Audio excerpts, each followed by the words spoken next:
Sahabat Gandimas, dimanapun sahabat berada, saya Lukman Hakim di Blitar, Jawa Timur. Sahabat, saya menginstalasi sistem atau filtrasi air minum. Filtrasi air minum sebenarnya sangat sederhana. Tentu kalau untuk bisnis air minum seperti depot isi ulang membutuhkan pretreatment ya. Tetapi ini sudah dari pretreatment. Biasanya kan kita menampungnya di tangki stainless, tangki air stainless. Nanti dari tangki air stainless baru ke sini. Ini paling efektif karena tidak ada air mengendap di dalam filter ini. Di tangki yang pertama, yang ini, tangki pertama ini itu kita menggunakan filter atau mikrofilter berukuran 1 mikron. Dan di sebelahnya itu juga dengan kerapatan setengah mikron. Jadi masuk dalam kategori ultrafilter. Jadi dari mikrofilter kemudian ke ultrafilter. Setelah dari ultrafilter itu nanti kita teruskan ke ultraviolet. Jadi ultraviolet itu airnya akan keluar lewat baris ini. Ini adalah pesanan dari dapur SPPG atau dapur MBG yang biasanya kita kenal.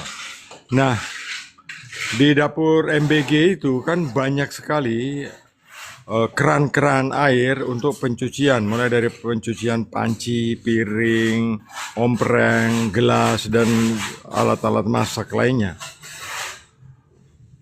Karena banyaknya keran air, biasanya paling sedikit itu 8 dan paling banyak itu 24 buah keran.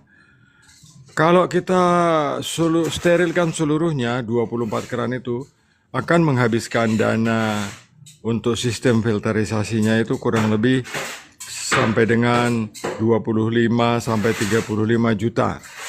Untuk mengatasi biaya yang membesar, saya sarankan untuk menggunakan sistem seperti ini saja.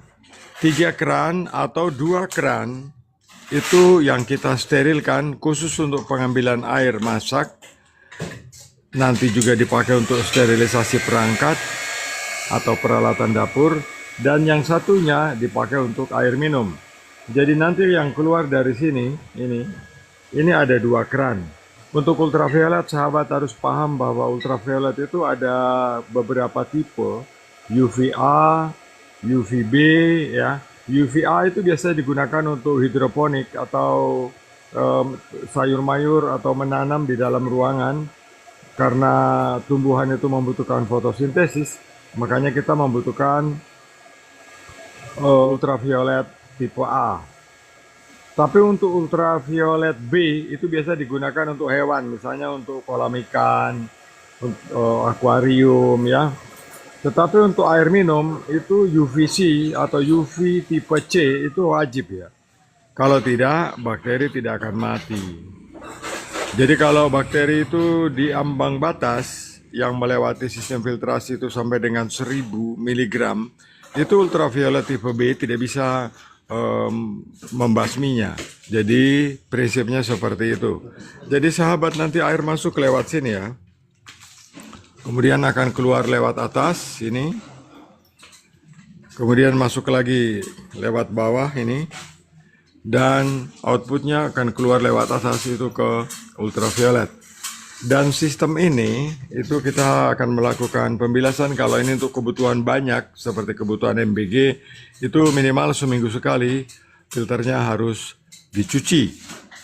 Itu penting sekali kita merawat sistem filterisasi ini.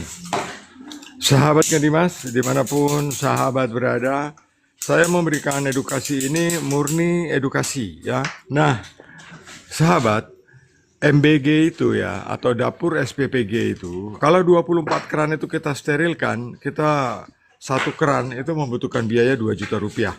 Sahabat bisa bayangkan. Kalau 24 berarti butuh 48. Tetapi secara prinsip kita mensterilkan seluruh keran itu sangat mahal. Jadi solusinya sahabat ingat ini saya beri solusi. Jadi kalau di dapur SPPG, di pondok pesantren atau di pantry tempat pengambilan air minum, itu baiknya gunakanlah jangan seluruh keran steril karena itu mahal. Jadi kita setting supaya 3 keran saja yang steril ya.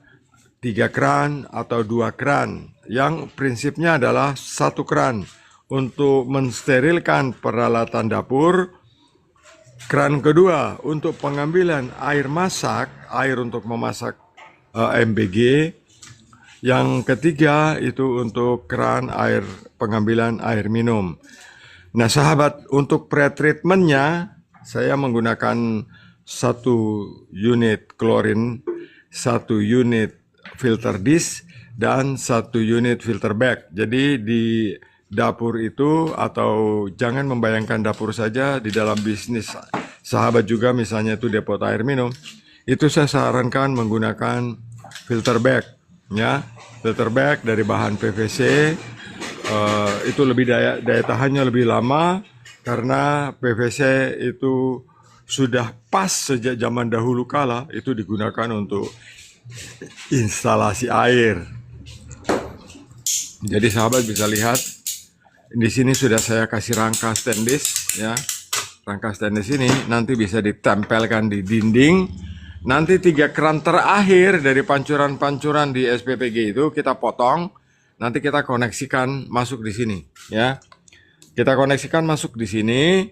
Nanti 3 keran terakhir yang keluar itu akan melewati filterisasi ini. Nah, 3 keran kemudian akan terhubung di saluran ini. Itu memudahkan kinerja kita dalam memenuhi standar kualitas air minum seperti yang diterapkan oleh Dinas Kesehatan dengan aturan sesuai Permenkes nomor 2 tahun 2023. Itu kita diberi standar 300 ke bawah, itu baru baik untuk kesehatan. Jadi kalau misalnya di kita punya lokasi TDS air itu lebih tinggi dari 290, sebaiknya kita menggunakan sistem pengolahan yang berbeda. Misalnya seperti ini ya sahabat. Misalnya saya ya di tempat saya atau di rumah saya itu TDS-nya 500 ya. Karena TDS-nya tuh 500, saya menggunakan mesin demineral ini untuk menghasilkan air yang saya tampung di sana. Nanti dari TDS 500 saya turunkan menjadi 100. Saya tampung di tangki sana. Kemudian saya suplai ke depot air minum. Kita harus berinovasi sendiri, menciptakan sesuatu yang baru sendiri supaya bisa memberikan manfaat. Nah, sahabat Kendimas, dimanapun sahabat berada, saya Lukman Hakim di Blitar, Jawa Timur. Saya akan segera menginstalasi ini di lokasi. Nanti saya akan streaming dari lokasi. Jadi sahabat langsung paham bagaimana menempatkan filter-filter ini pada dapur SPPG atau dapur MBG. Terima kasih atas atensinya. Saya Lukman Hakim di Blitar, Jawa Timur bersama ini teman saya nih, Pak Dudin yang selalu ada. Sampai jumpa di streaming lainnya.